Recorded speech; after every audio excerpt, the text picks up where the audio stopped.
నమస్తే అండి. నేను డాక్టర్ రమణ్ రాజు, ఎండి ఆయుర్వేద పంచకర్మ స్పెషలిస్ట్. మనం ఈరోజు చాలామందిని చూస్తుంటాం. టయానికి ఆహారం తీసుకోకపోవడం, ఇర్రెగ్యులర్‌గా తీసుకోవడం, తీసుకున్నా కూడా ఎక్కువ చైనీస్ ఫాస్ట్ ఫుడ్స్ తీసుకోవటం, ఇంకా కొంతమంది ఉపవాసం ఉండి ఒకేసారి ఎక్కువ హెవీ ఫుడ్ తీసుకోవటం, ఇవన్నీ కూడా మనం చూస్తుంటాం. దీనివల్ల మనకు అమాశయంలో లేదా కడుపులో ఉత్పత్తి అయ్యేటటువంటి హెచ్‌సిఎల్ అనేది అస్తవ్యస్తమవుతుంది. దీని ద్వారా ఎక్కువ ఉత్పత్తి కావటం లేక తక్కువ ఉత్పత్తి కావటం ఇవన్నీ కూడా జరుగుతాయి. దీని ద్వారా వచ్చేటటువంటి వ్యాధుల్లో ముఖ్యమైనటువంటి వ్యాధి జీఈఆర్డి అంటాం. గ్యాస్ట్రో ఈసోఫాజియల్ రిఫ్లెక్స్ డిసార్డర్ అంటాం. దీన్నే ఆయుర్వేదంలో ఊర్ధ్వగత ఆమ్లపిత్తం అంటాం. దీంట్లో జరిగేది ఏంటంటే హెచ్సిఎల్ అనేది ఎక్కువగా ఉత్పత్తి అయి ముఖ్యంగా అది కిందికి వెళ్ళటం బదులు పైకి వస్తుంది. పైన ఒక స్పింక్టర్ ఉంటుంది వాల్వ్, అది సరిగా క్లోజ్ కాక ఆ ఆసిడ్ అనేది రిఫ్లెక్స్ అవుతుంది. దాని ద్వారా మన కడుపులో మంట రావటం, ఇంకా మంటతో పాటు ఆ గొంతులోకి వచ్చినప్పుడు గొంతులో ముఖ్యంగా పుల్లగా వాటర్ బ్రష్ అంటాం, పుల్లగా రావటం, ముఖ్యంగా ఎడం వైపు పడుకున్నప్పుడు ఈ సమస్య ఎక్కువ కావటం జరుగుతుంది. ఇంకా కొంతమందికి హైయేటస్ హెర్నియా అంటాం.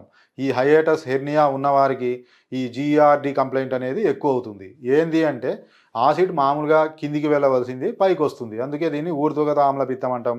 దీనికి ముఖ్యంగా ఆయుర్వేదంలో సింపుల్గా తగ్గుతుంది. పెద్ద భయపడాల్సినట్టు అవసరం లేదు. దీన్ని ఇంట్లో కూడా మనం గృహ చిట్కాల ద్వారా సులభంగా మనం తగ్గించుకోవచ్చు. ధనియాలు ఉంటాయి. మనం పడుకునేటప్పుడు నైటు ఒక 10 గ్రామ్స్ ధనియాలు ఒక 100 ml వాటర్లో, చల్లటి వాటర్లో వేసి మూత పెట్టి నానబెట్టి ఉదయాన్నే లేచి ఆ ధనియాలను గట్టిగా పిసికి వాటర్ను వడగట్టి ఎంటీ స్టమక్తో ఆ వాటర్ను తీసుకుంటే కూడా ఈ జీఈఆర్డి అనేటువంటి సమస్య తగ్గుతుంది. ఇంకా మనకు ఆయుర్వేద షాపుల్లో అతిమధుర చూర్ణం లేదా ఎస్టిమధు చూర్ణం అంటాం.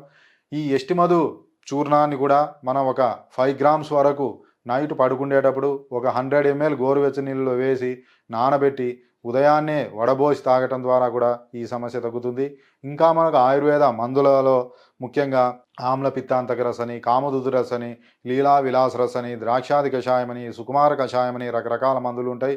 ఇంకా మనకు మందులతో కూడా తగ్గకుండా కొంతమందికి హెచ్ పైలోరీ అనే బ్యాక్టీరియా వల్ల కూడా ఆసిడ్ అనేది ఎక్కువ ఉత్పత్తి అవుతుంది.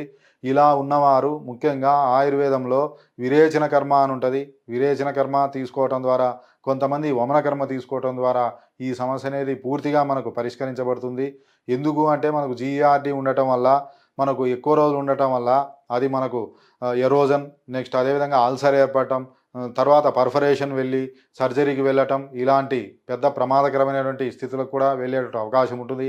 కాబట్టి జీఆర్డి ఉన్నవారు ఎక్కువ స్పైసీ ఫుడ్ను దూరంగా ఉంచి ఎక్కువ మజ్జిగ తీసుకుంటూ, ఎక్కువ లిక్విడ్స్ తీసుకుంటూ, టయానికి ఆహారం తీసుకుంటూ, పగలు నిద్రపోకుండా తిన్న వెంటనే పగలు ఒక 100 feet నడవటం, ఫస్ట్ పడుకునేటప్పుడు ఎడమవైపు తిరిగి పడుకోవటం, ఇవన్నీ పాటిస్తే మనకు జీఆర్డి అనేది ఈజీగా తగ్గుతుంది.